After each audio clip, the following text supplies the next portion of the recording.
This program was made possible from the support of VSA Texas and Amerigroup. Until you're standing tall, you can be a solution.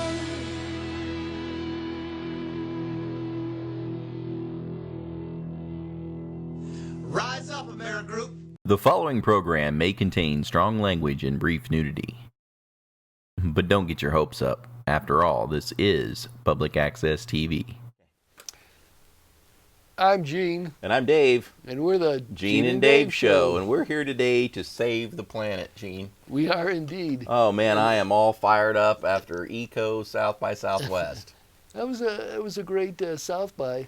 And you know, until recently, I didn't even know there was such a thing as South by Eco. Man, I tell you what, I learned all about my carbon footprint and art and just so many things were there.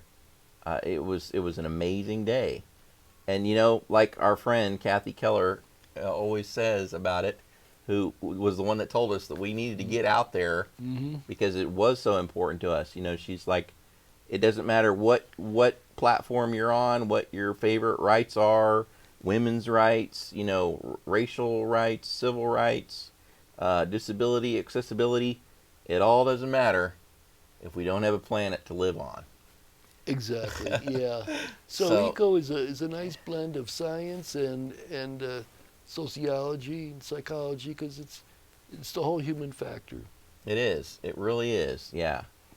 And it demonstrated itself. It folded open right before our very eyes when we were there. And I think we made a footprint there too. It started off with a press lunch. So today we were invited to the Parkside, to the South by Southwest Eco Media luncheon. So we got to have lunch here at 6th Street in San Jacinto. But when we got here, Gene, there was a problem. That's right, Dave. The luncheon was upstairs, and there's no elevator, just stairs. So we had to let them know we weren't going up the steps. Yeah, I mean, it's kind of the story of our lives, right? Wherever we go, you know, things like that happen. And if you have a disability, you know it all too well. And if you don't, you probably know somebody that does, and you've tried to help them in some sticky situations. You know, what we recommend is just staying calm and asking if there's any alternatives. And in this case, they made one. Yeah, Dave, here's the amazing thing. All we had to do was ask. We said, we'd like to be included. Can you find a way to include us in the luncheon without carrying us upstairs? And they did. And there were no lawyers involved either. None at all. They had a smile on their face. They said would be happy to do it. So the folks at Parkside, the Eco folks, they got together and said, let's bring it downstairs. They brought out a ramp. We were all set. So they moved the whole party they had everything all set up. They'd probably been working on it for hours upstairs, setting this whole venue up and making sure that all the glasses were on the table. And within 20 minutes, they moved the whole thing from being upstairs to downstairs, where they put in a little ramp to go up 2 steps that we could actually participate in. So it's really great. I got to commend all the folks here at South by Southwest Eco and the media department that actually made it happen, and also the people at Parkside who were very helpful and were able to make the switch. So thank you. For now, A shout out to Caitlin, who helped me with, she got me a plate, helped us through the line, and, got my napkin out and everything. She was a big help. Yeah, shout out to Parkside. Everyone's doing a fine job this year. And Dave, I think it shows that just if you've got a disability, just taking part in events helps people become aware they need to make events accessible. Sure. So get out there, people, and do your part. I know Dave and I are doing ours. Yeah, if you're afraid that you're not going to be able to get in, show up anyway, and at least talk to them and educate people, and at least then the next time they'll be ready, or maybe they can make the accommodations and make it happen. Like they did for us. Yeah, Good fantastic. point. Great way to start the show, huh? Yeah.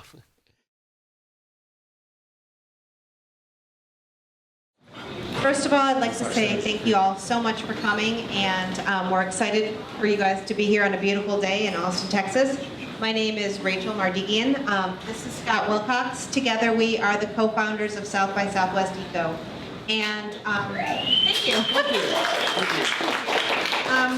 We started South by Southwest Eco 6 years ago to create a platform to advance and promote solutions that would address climate change. And this, as you all know, has become the single greatest challenge of our time. Today, we have evolved. We are celebrating the power of design, technology, business solutions to drive global change. And that's highly important, as Scott will tell you now. There are so many positive stories and inspiring work being done by the hundreds of speakers here. So many inspirational stories of entrepreneurialism and social impact. And I urge you to put those positive stories out there to amplify the impact of this exceptional leadership. With the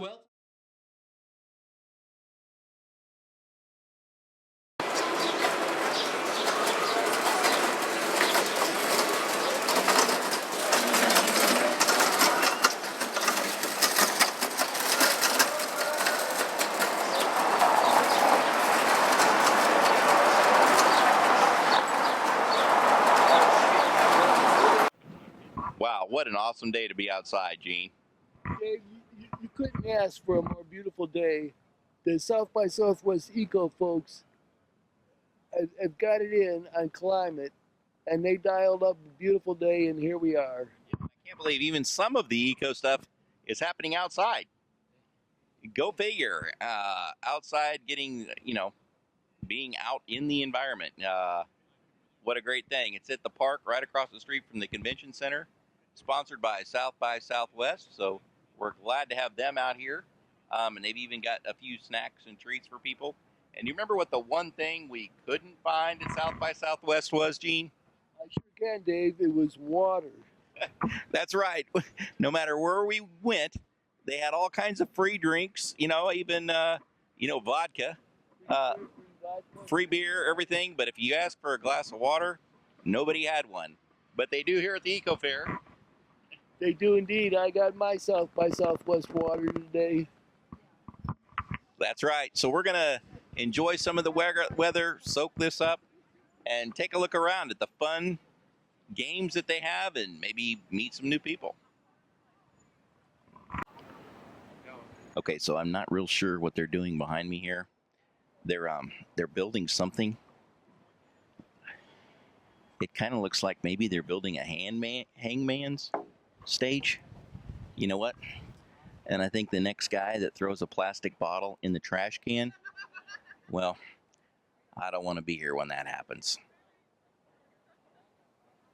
Then we spent some time outside with the art exhibits, and lo and behold, they were accessible too. Yeah, that's right, Dave. We went to Brush Park downtown there, and they had all these outside exhibits.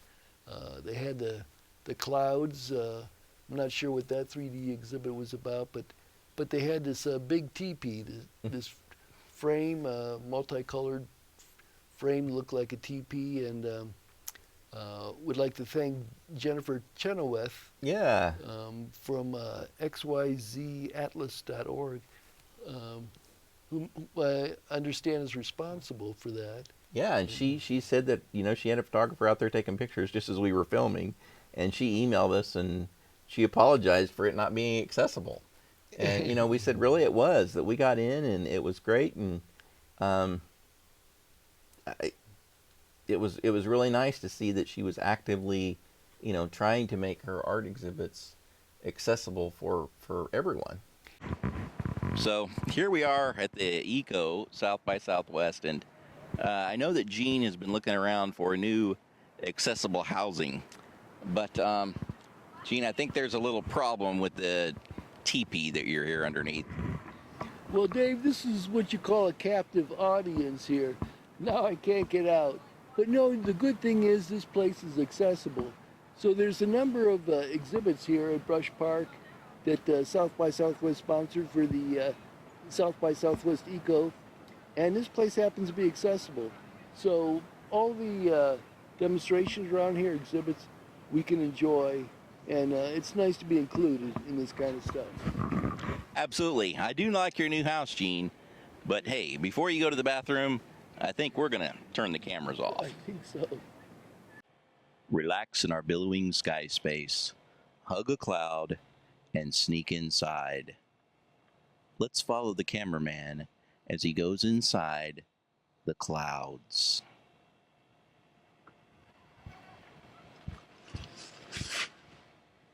If you ever wanted to know what it was like to be in the sky and in the clouds, only could you experience here on the ground by the thing put out by South by Southwest of the billowing air clouds.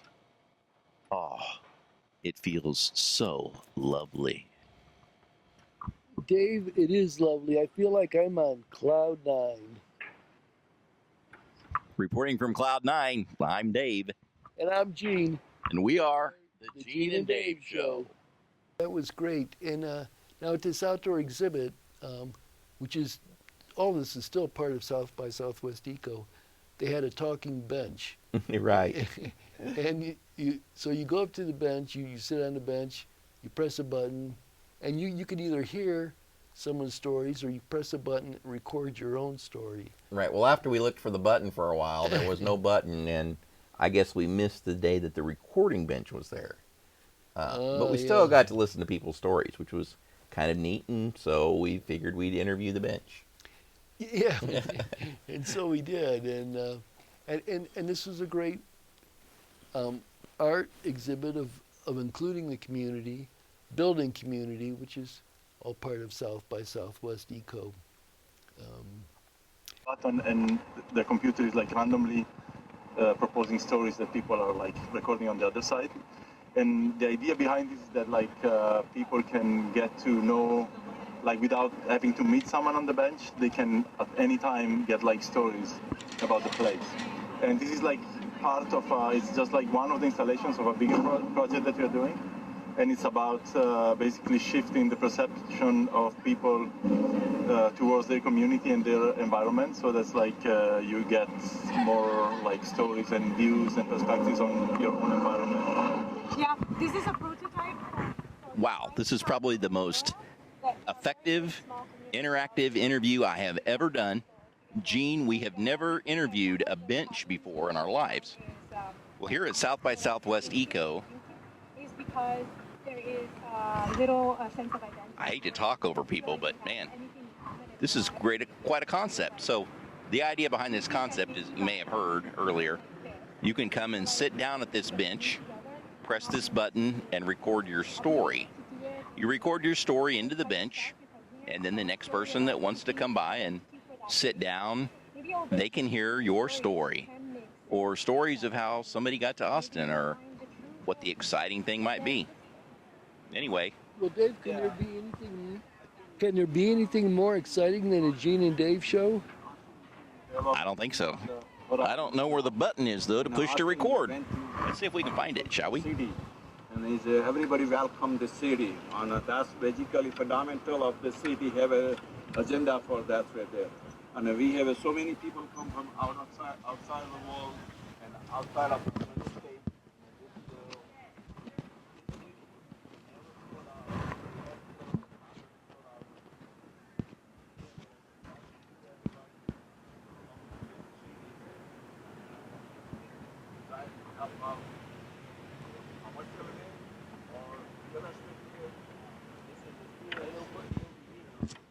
Gene, this is just the talking bench.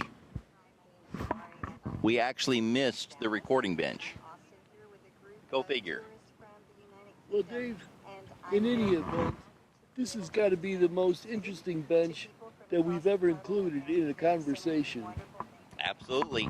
And you saw it here first on the Gene and Dave Show. Badges? We ain't got no badges. We don't need no badges. I don't got to show you any stinking badges. Oh, I take it. Yeah, but I can do it. I can do it for the camera. Whoa!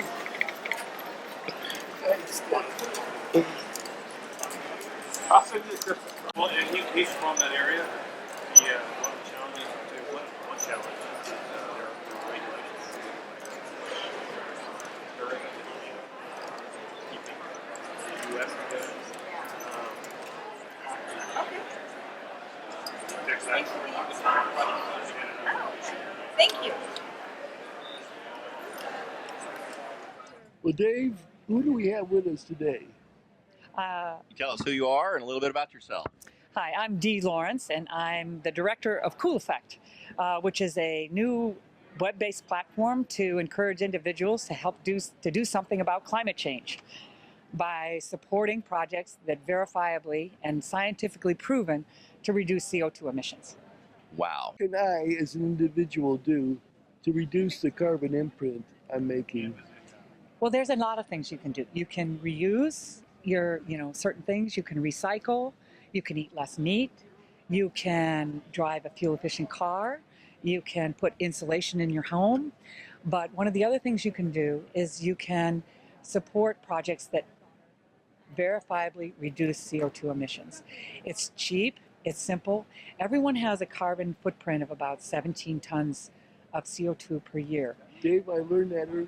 17 tons. Wow. Yeah, that's the average American. And so some people have more, especially if they're wealthier individuals or if they fly a lot, they have a much higher carbon footprint. But for most the average Americans, it's about 17 tons. And so by driving less, using public transport, all those kinds of things, you can bring the footprint down slowly, but you can never really get to zero. But I do care about the environment. So it's important to me I should reuse, refurbish, or recycle. I should be green. Put insulation in your house. Put insulation in my house. Turn up your air conditioner. So I set the thermostat a bit higher so I'm not keeping my apartment at a really cold temperature. Exactly. All those are things that you can readily do. And whose responsibility is that? Who can we blame if this doesn't work, Dee? I blame Gene. How about you? I don't know. I'd like to blame Gene, but I think we have to blame ourselves. So it's everyone's responsibility. Exactly. Exactly. It's everyone's responsibility to do what we can. And Okay, here we go. Okay, thank you. Here's our $2 Thank you so much. from the Gene and Dave show. All right, guys, we're putting this towards the collection, okay? The collection of all the projects. I feel so cool already. But I'll tell you what my favorite part is when we went to see Microsoft Inclusion. Right. They had a great presentation for us. And they talked about building accessible programs, and they made a number of films. And so Sarah and Nathan were there from Microsoft. We talked to them, and here's how that interview went. We're here with Sarah and Nathan from Microsoft at the South by Southwest Eco Conference, and we just saw a presentation you folks made. It was really super about inclusive design. Sarah, can you just give us a short synopsis of the presentation? Yeah, hi, thank you for having us. We're really excited to be here. So we showed a few of our short films that we made that are meant to inspire empathy across Microsoft and also more broadly in the industry as we focus on inclusive design and how as product designers we can consider the full range of human diversity when we build our products. Fantastic. Yeah. And Nathan, what was your involvement in this project? Well, I'm an inclusive designer at Microsoft, so I use the toolkit. I use the toolkit and the activities in there with product teams, and we go through design sprints to look at new ways we can innovate and create some interesting new products and new designs for Microsoft. Tell us about the toolkit. Well, the toolkit is some very specific activities where we bring in subject matter experts to talk about their life and what they're trying to achieve, and we use specific design mechanisms in the sprints. And the toolkits are basically the instructions how to do it. So it's how to do inclusive design. Nathan, if you knew anything about PR, you would know that the name on the mic is supposed to face the camera. But that's okay. You're new at this. We'll help you out here. But we're not movie stars. Dave has been working for the state and in their accessibility technology program. And Dave, you worked a lot with Microsoft products. And what did you get out of this presentation? Pretty much exclusively. There's a lot. I'm awed. This is really an awesome presentation. I'm really glad to see that Microsoft is doing this and starting with the design. It happens so much that as an accessibility specialist, and Gene and I have been trying to preach from the mountaintops about accessibility and making, it doesn't end with just putting a ramp on a curb or a door opener button on a door. There's a lot of things behind the scenes, a lot of electrical accessibility that you have to have. Documentation needs to be accessible for people that are blind so that their screen readers or their assistive devices can pick it up. Websites, very important to have the HTML coded correctly with headers and things like that. And it's very simple to do, right? I mean, when you really break it down to it, it's so simple if you start from the beginning. Right? If you start with the design, like you're saying here, which is awesome. It's what I've been trying to tell people. If we start from the beginning with this, it will save us a whole lot of time and effort. And once you learn how to do stuff accessibly, it's so much easier to modify later. Just Office, Microsoft, a Word document. If you use styles, if you learn how to use styles with headers, things like that, you need to change your title. It's really easy, or a heading, the font. It's much simpler to do. So that if people could learn to bake accessibility into I like to say, bake it into your DNA, right from the beginning, it can make your life a lot better and lives of many other people better as well. And another thing I wanted to say to the filmmaker, hopefully you guys can pass this on, is that the videos that you showed for empathy were really good. Gene and I, as filmmakers and focused on accessibility and people with disabilities, a lot of times it's really hard. We don't want to make a pity film to show pity on people that are just trying to live their daily lives. And these videos were great at not being pity movies. I didn't want to go to pity porn at South by Southwest, right? I wanted to see, and I saw really, I was amazed. It was really nice seeing people with disabilities just trying to live their lives and the technology that they used to achieve their goals. So, sure, please. Thank you so much. So the filmmaker is Sydney Martin from Slanted Light, and what we love that Sydney focused on is the core of what we do, which is empathy, not sympathy. And they're very different. And my favorite thing in working in inclusive design in the last year and a half has been this crazy simultaneous moment that I watch people go through when they sit down and they're, for the first time, sometimes in their life, sitting face to face with somebody who experiences disability on a permanent basis. And they have this kind of simultaneous moment where they say, wow, this person is exactly like me. We have the same motivations, the same hopes and dreams. We all want to be included. And at the same time, wow, this person is nothing like me. We have different abilities and different ways of doing things and a different perspective on the world. And I think it's that magic moment where you realize we're all the same and we're all different, where you can really spark innovation and create something new together. So, yeah, well said. Sarah, you're holding that mic just right. Nathan, you can learn something from her. I just want to reiterate, it's so much easier to start with accessibility in mind rather than build a document and then try to fix it later. You folks did a great job. Thank you both. Thank you, Microsoft. Thank you. Thank you. We appreciate it. Thanks, guys. If we want to find out more about this Good point. See, we're bad. We're not good. Microsoft Yep. inclusion. Where do we go? We can learn from you guys. Yeah, we do. So go to aka.ms/inclusive design, and you can download our toolkit, which is comprised of a manual and activities that can be added to any process, any engineering process, as well as check out all of our subject matter expert videos and our short film on inclusive design. And the toolkit is just $99.99. It's free. It is completely free.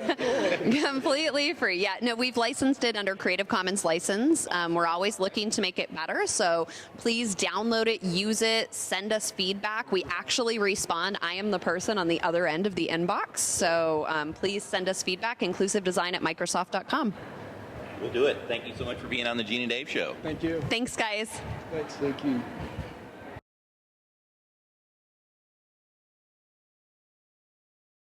A man unrolls white paper on the floor. Paper is taped to a wall. We've gathered everyone here today to talk about inclusive environments and what does it take to create them, and ultimately to create an inclusive city. Susan Goldsman, co-editor, The Inclusive City. Design is just a tool. It's not an end in itself. Our end goal is to connect people to each other in the places in which they live, to take responsibility for themselves and their world. Sunlight glistens through the branches of a tall tree. Susan is near a playground. I design products for a play environment. It could be a seat, it could be a piece of play equipment, but they all require anthropometrics. They all require some sort of behavior to interact with it. And I would imagine any kind of thing that's created ultimately for humanity would have those kind of requirements. We interviewed all these kids with varying levels of disabilities. And the more severe the disability, the more vicarious the play. So the child who could not move very much was playing full on in their brain, using other kids out on that play area to play through. So access means a lot of different things to a lot of different people. Various parts of the playground are pictured in close-up, including the crafted image of a turtle's head. The first park we ran our programs, we got a giant gamelan. A gamelan is an Indonesian instrument where you can't make a bad tune. You can put anybody in front of this gamelan and make beautiful music, and so that harmonizes everybody, and everybody can do it. So that's what you have to find out in your world, things that bring people together and things that bring people apart. So you can have your own individual accomplishments and you can have a group experience as well. A woman in a wheelchair is reflected in a building's windows. Pedestrians are walking in a city. Some of them carry shopping bags or drinks. Others carry cell phones or canes. You have to look at design as a tool that services humanity, not as an art form. Not that it can't be artful, but it's not an art form. And you have to really, in the design schools, really teach about human beings and human behavior and what we need to survive and what makes a good environment. That has to be part of the basic tools, not just how to draw, how to use color, how to use the equipment to get your ideas out. It has to have both of those things. People add ideas to a list on the wide paper. Others take a photo in front of a map. Design for all of us begins with design for each of us. Learn more at inclusivethefilm.com. So that was just one of the movies that Microsoft has put up on YouTube for everyone to enjoy. And Dave, they've got a lot of different movies on there, so I'd encourage our fans that want to know about access or disability awareness to go to that URL we just gave a minute ago. Yeah. I really liked how Microsoft did that, you know. In the films that they didn't want to, you know, they didn't want you to be sympathetic from watching that. You know, you didn't want to feel sorry for these people. You just got to see, you know, people with disabilities doing what they like to do. Yeah. Which is really in line with Exactly. what we do here on our show. You know, we're not looking for, you know, sympathy or, oh, those poor wheelchair people. You know, we're just doing our thing and putting it on display for everybody. So Yep. Sharing what we find out in the community. yeah, and just showing us doing what we do. And they were stressing the same thing that you say all the time is you plan to make it accessible from the very beginning. You don't Right. just do something and then afterwards say, okay, now let's make it accessible. So we really like these folks at Microsoft. Now the other great fun, well, we met a lot of fans here. This We should include this guy here. He was one of your fans, Dave. Jason. Yeah. Tell us, what is your favorite TV show? I've traveled all over the world. I've watched television shows in every different language, even the ones I don't understand. And the Gene and Dave show, I think, has to take it hands down. Yeah. I don't understand why it's Gene and Dave, though. It should be Dave and Gene, because D comes before G. That's right, folks. You heard it here at South by Southwest Eco from Jason, and he's a professional. Thanks, man. Yeah. Did you pay him to say the Dave and Gene show? Oh no, I never do. People just know. They come out of the woodwork. What the show really is, right? But one guy we did see there I really enjoyed was Bill Nye. Bill Nye the Science Guy. Yeah, we grew up with Bill Nye. He's a wonderful advocate for science, and he was talking about exploration and NASA and the budget, and saying that he enjoys exploration because it is inherently optimistic. Now, at the same time, everybody, I just emphasize how important it is to be optimistic. And I mention this because space exploration is just inherently optimistic. And the reason we do space exploration is because it's the way that we answer these two deep questions. Where did we all come from? And are we alone in the universe? And if you want to answer those two questions, you have to have space exploration. That's what science is all about, is the joy of discovery. Our ancestors, who did not feel the joy of discovery, I claim were not really our ancestors. They got outcompeted by the other tribes who were curious about stuff and went over the next hill and found the next lake or the next opportunity. And so I just like to remind everybody that space exploration, while we have these problems here on Earth, we have to continue to explore space, to learn about the cosmos and our place within it. And when you start off a presentation that way, he really engages you. So he talked about all the things that are possible. Renewable energy is possible right now. He said in Texas, we could have renewable energy right now. So I don't know if you've heard of the Solutions Project, but this is out of Stanford University, California. It's run by civil engineers. And they have done an analysis, and they believe that all of the United States, in fact, 130 largest countries in the world, could be run renewably right now, this afternoon, if we just decided to do it, if we just got to work. Now, these are not wacky people. They're civil engineers. And for you Texans, gotta say, way to go, you're getting 10% of your electricity from the wind. And that's right on. And that's without subsidies, without having a standing army on the other side of the world protecting your assets. It's just head-to-head competition. And so this, I say, is the beginning of things. And the real assets that we have in the United States on the East Coast.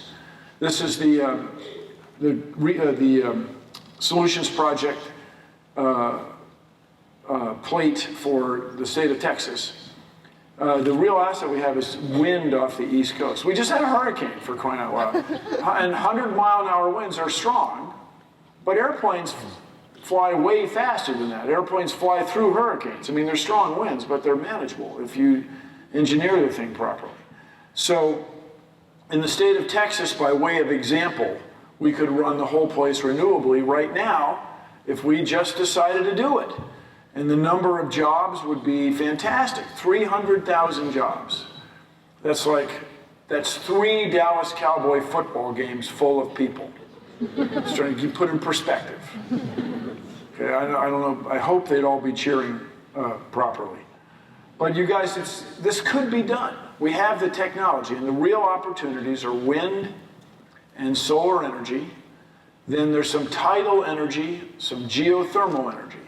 And this is all without building any new nuclear power plants. Now, And then he's talking about World War II, and he gave some examples how everybody worked together to get the job done. Right.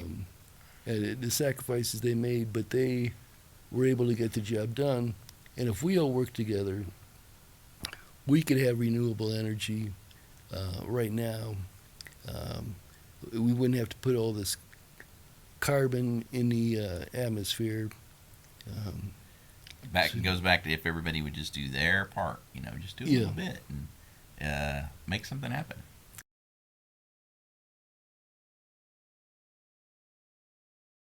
So that's it, everybody. If we had clean water, renewably produced reliable electricity, and access to information for everyone in the world, we would provide for everyone in a very fair way. And when we get 9 billion brains on these problems, we will solve them. The same way my parents solved their problem when they came of age.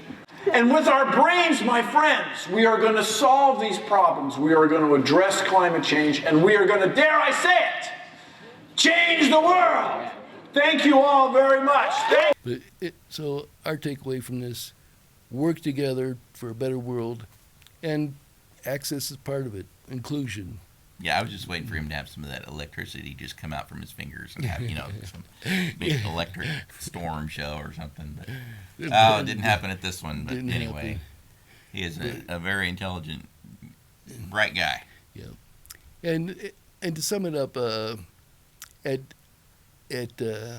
South by Southwest Eco, they started 6 years ago to address climate change, and then they've evolved to include design, technology, business solutions to drive global change. And Dave and I were part of this. So, I mean, going to that luncheon, we made that accessible. and it was just the awareness. They thought, once they saw us there, they figured, we've got a need to make it accessible. Right. Sometimes all you got to do is show up, folks. Yeah. And so showing up, showing the need, getting involved, we encourage everyone to do that. Make this world a better world. Go to South by Southwest Eco next year. I think it's next October. So please do that. And look for us, because I'm sure we'll be back again. I really had a good time. I had a good time, too. I never figured out, though, what that cool effects was. That program with the cow and the manure and the chicken. It's just all the circle of life, my friend. The circle of life. Well, if you'll understand that, you'll appreciate South by Southwest Eco. So until next time, I'm Gene. And I'm Dave. And we're the Gene and Dave Show. So long, folks.